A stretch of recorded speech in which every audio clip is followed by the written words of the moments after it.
India में competitive exam को clear करने का सक्सेस रेशो लेस देन 1%।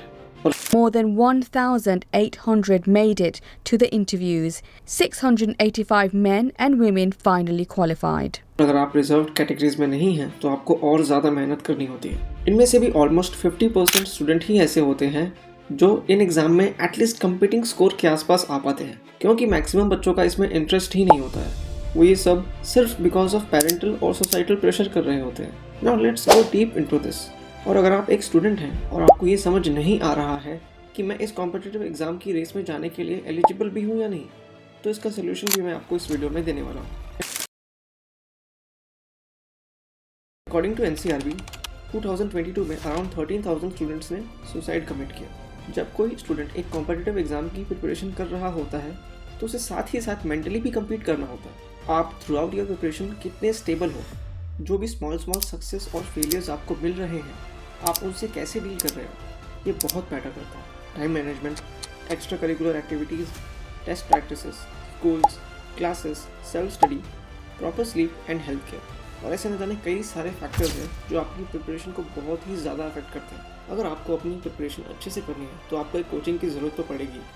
अगर आप कहते हो कि मैं सिर्फ सेल्फ स्टडी से ही एग्ज़ाम निकाल लूँगा, तो sorry to say it is next to impossible, क्योंकि इन एग्ज़ाम की जो बेसिक बुक्स हैं उनको बिटवीन द लाइन्स जाके डिकोड करके समझना और विजुलाइज करना एक स्टूडेंट के लिए डिफिकल्ट है जिसे उस टॉपिक के बारे में कुछ भी नहीं मालूम होता है। आज तो यूट्यूब पे वैसे बहुत से कंटेंट फ्री में अवेलेबल है जो किसी भी प्रिपरेशन के लिए इनफ है, बट वो डिसिप्लिन जो एक डेडिकेटेड शेड्यूल्ड वे में करने में आता है वो पॉसिबल नहीं होता है यहाँ पे। कोचिंग फीस की बात करें तो online courses per year around 5,000 से 50,000 आपको मिल सकते हैं, और वहीं ऑफलाइन कोर्सेज की बात की जाए तो अच्छे वाले जो ऑफलाइन कोचिंग होते हैं, जो ऑफलाइन क्लासेस होते हैं, वहाँ पे 30,000 टू 50,000 पर ईयर से वो स्टार्ट होते हैं।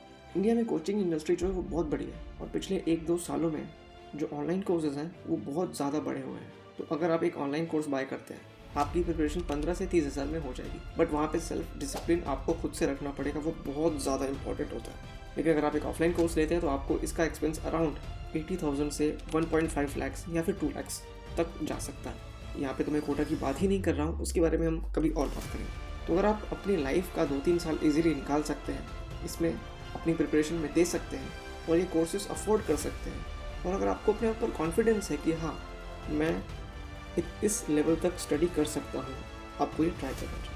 आपका बेसिक फाउंडेशन और कॉन्सेप्चुअल क्लैरिटी एक डिसेंट लेवल पे होना चाहिए जहाँ तक भी आपने पढ़ाई कर ली है। अगर आप एफिशिएंटली दिन के 5-6 घंटे आराम से पढ़ाई कर सकते हैं तो आप इस एग्ज़ाम के लिए जा सकते हैं, क्योंकि अगर आप 5 से 6 घंटे ईजिली कर सकते हैं तो 7-8 घंटे 9-10 घंटे वो आपका स्ट्रेच हो सकता है। स्टूडेंट्स जो इन एग्ज़ाम की प्रिपरेशन के स्टार्टिंग में होते हैं वो बहुत कॉन्फिडेंट होते हैं, बट जैसे जैसे वो आगे जाते हैं उन्हें समझ में आता है it is not at all easy. To avoid mental pressure आपके पास एक रफ प्लान होना चाहिए कि अगर मैं ये एग्ज़ाम नहीं क्लियर कर पाया तो मैं क्या करूँगा। इन माई ओपिनियन आपको अपने इस प्रिपरेशन के साथ साथ कोई भी एक स्किल सीखनी चाहिए, कोई भी एक स्किल एक्वायर करनी चाहिए जो कहीं ना कहीं आपको अपनी प्रिपरेशन के स्ट्रेस को मैनेज करने में हेल्प तो करेगी ही, लेकिन साथ ही साथ आपको एक इनकम भी जनरेट करके दे सकती है। फ्रीलांसिंग में न जाने कितने ऐसे स्किल्स हैं जिन्हें आप सीख के इनकम जनरेट कर सकते हैं, और फ्रीलांसिंग ही नहीं, यूट्यूब, इंस्टाग्राम में भी आप कंटेंट क्रिएट करके डाल सकते हैं जहाँ पे आप अपने स्टडी व्लॉग्स, आपने क्या पढ़ाई की, आप क्या कर रहे हो, अपनी प्रिपरेशन को किस तरीके से मैनेज कर रहे हो, वो सब शेयर कर सकते हो। बट यहाँ पे आपका मेन एम पैसा या फॉलोअर्स नहीं होने चाहिए, वरना आप इसमें कंसिस्टेंट नहीं रह पाओगे, स्पेशली स्टार्टिंग में। आज के इस वीडियो में हम यहीं रुकते हैं। इस वीडियो को मैं समराइज कर देता हूँ। देखिए, ये एग्ज़ाम आपके करियर का एक इंपॉर्टेंट पार्ट है, बट आपकी लाइफ, आपके पेरेंट्स इससे कई ज़्यादा इंपॉर्टेंट है। आपको दिल से मेहनत करनी है। हो गया तो बहुत अच्छा है, नहीं हुआ तो कोई नहीं, कुछ और करेंगे, लेकिन हार नहीं, कुछ तो करें।